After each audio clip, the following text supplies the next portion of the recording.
We have reviewed the importance of serum-free light chain testing for monitoring and diagnosis of multiple myeloma. Now let us focus on some of the limitations of the existing method for measuring serum-free light chain and how these impact patient care. Common methods for testing serum-free light chains are turbometry and nephelometry. Let's briefly discuss how these methods work and what happens when concentrations are too low or too high. The turbometric assay measures the turbidity of a sample.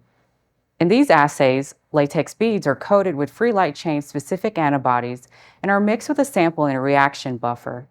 In these assays, the detector is positioned at 180 degrees from the light source.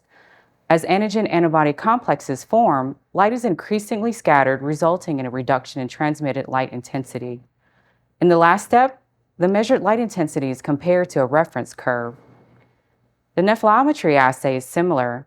However, it measures the scattered light rather than transmitted light using photodetectors at a certain angle, often at 30 or 60 degrees.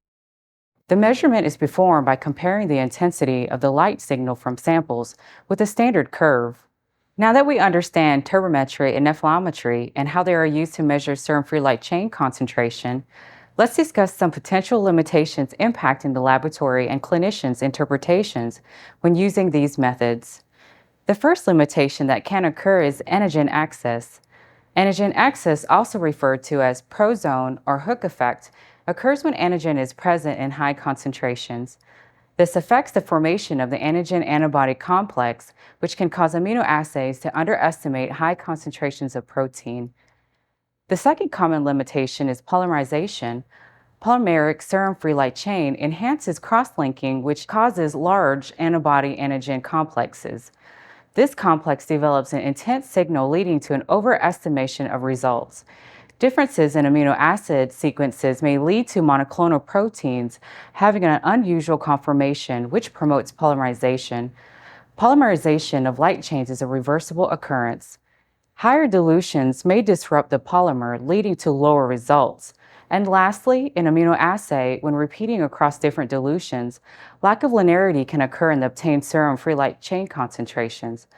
As a result, samples with high free light chain concentrations may need to be repeated before producing a valid result within the analytical range. These analytical limitations can result in an increased number of retests. To add, a study by Jacob and Associates was performed using 709 serum samples. Out of 709 samples, Sebia's serum-free light chain had a kappa rerun rate of 9% and 7% for lambda, compared to using immunoassay method. Using the immunoassay method, kappa's rerun rate was at 33% and lambda at 30%. This increase in repeat testing can negatively impact the lab. Based on the data shown in this study, the high rerun rate from immunoassay can cause a significant financial impact when purchasing reagents due to companies quoting per kit and not per reportable. In other words, a kit designed to produce 100 results would yield 67 reportable results due to the high rerun rate. This leads to higher costs per reportable considering the reruns that need to be performed. These limitations can cause misinterpretation of test results and can negatively impact patient care. In the next video, we will discuss how Sebia's serum-free light chain testing can help to solve these limitations.